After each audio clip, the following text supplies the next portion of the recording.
Hello children, welcome all. In today's session, let's continue our chapter Reproduction in Animals. In last session, we have learnt about asexual reproduction in animals.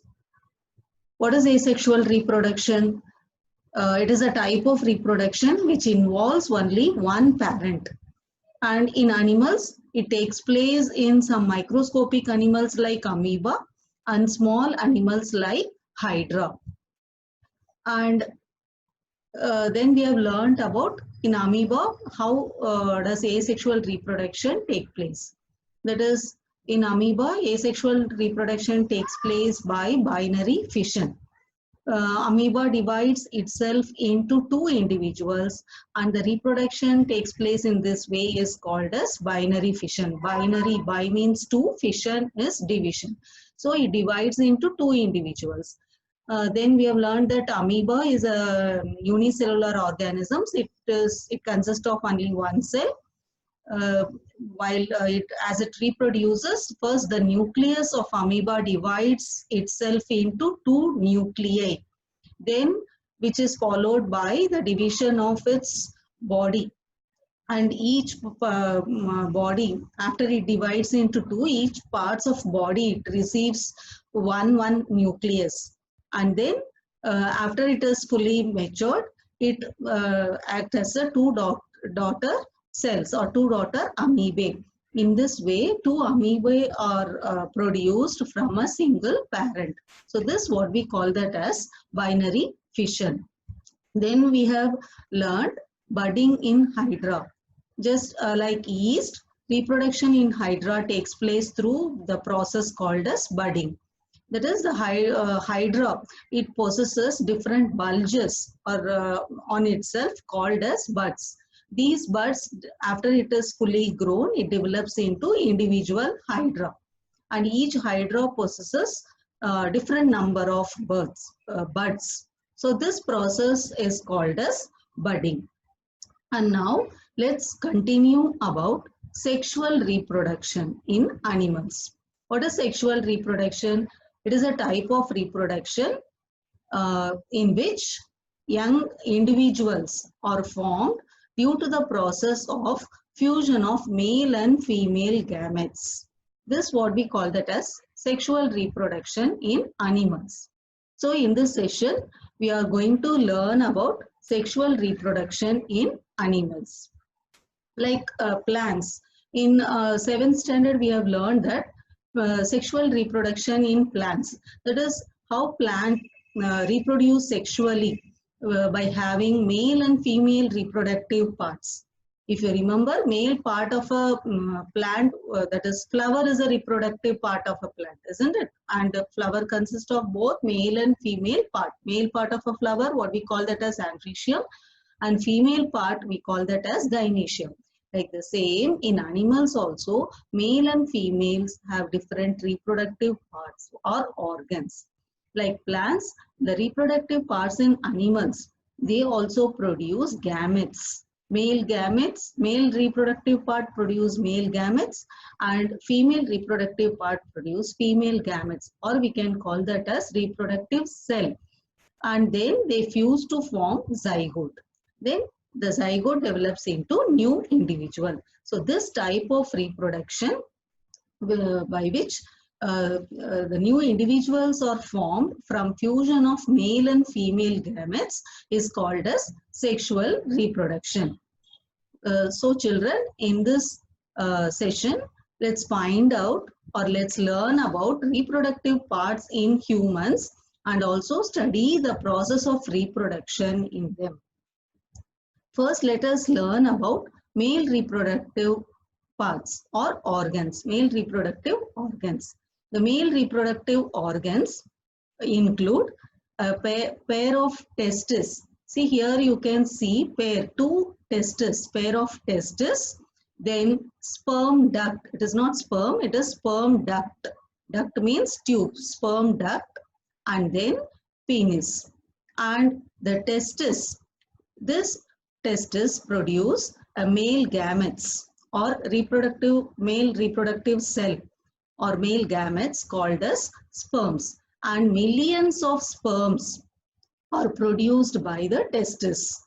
Though if you see sperm, it is a cell, isn't it? The sperms are very small, but it has head, middle piece and tail. You can see here structure of sperm. Even though sperm is a male gamete, or what we call that as sperm, it is very small, but it contains three distinct part called as head, middle piece and tail. Now let's learn about structure of sperm, or what we call that as male gamete, isn't it? The testis, it secretes millions of sperm cells together. A sperm comprises of a single cell and has a specific structure with three main parts. So now let's learn about all these three main parts in a detailed manner. Head. If you see here, head, it consists of a nucleus which contain the DNA information of the cell. So head consists of nucleus. Nucleus, it consists of DNA, isn't it, which carry information of the cell. And then you can see middle piece. This middle piece, it consists of mitochondria. That is, it is consists of a cell organelle called as mitochondria. And mitochondria is responsible for producing energy in the cell. It is production of, it is used for powerhouse of the cell. So mitochondria, middle piece consists of mitochondria. Mitochondria are responsible for producing energy in the cell, and sperm uses this energy to move. And then third part, what we call that as tail, isn't it? It allows the sperm cell to travel faster.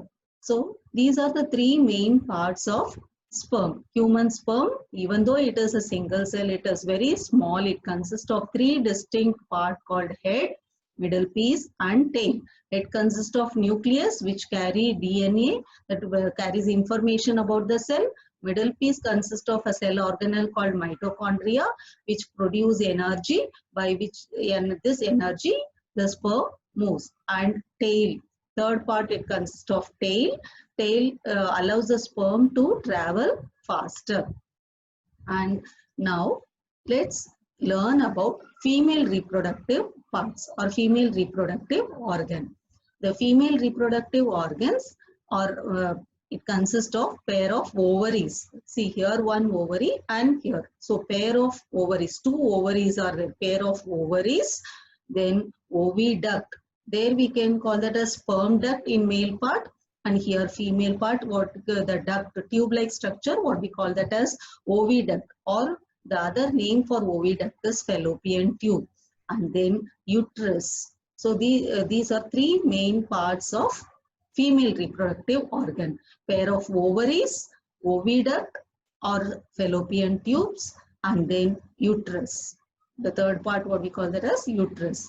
And here the ovary, it produces female gametes called ova or eggs. In human beings, single matured egg is produced and it is released into the oviduct by one of the ovaries once in a month. That is, every month only one egg is produced either by any one of the ovaries. And uterus, it is a place, it is where the development of the baby takes place. Like sperm, an egg is also a single cell. Got children? There millions of sperms are produced at a time, but here only one egg is released in a month by any one of the ovaries. So this is about female reproductive organs. And now if you see that, if you recall the size of eggs in animals, it varies from individual to individual. Here you can see that human ovum, as well as here it is the eggs may be very small as in humans and much larger as in hens, and even ostrich egg is the largest. About the egg of frog, then fish egg and all, we will see we will study about the egg in later sessions. Got children? So let's stop our session here. And here in this session, we have learned about sexual reproduction, that is reproduction in which fusion of male and female gametes result in the formation of new individual is called as sexual reproduction. Then we have learned about female reproductive organs in humans, that is it includes ovaries, oviduct and uterus. Then we have learned about male reproductive organs which include testes, sperm duct and penis. And then ovary produces female gametes called ova, or we can call that as egg, and the testes produce male gametes called sperms. Got children? That's all for this session. Thank you.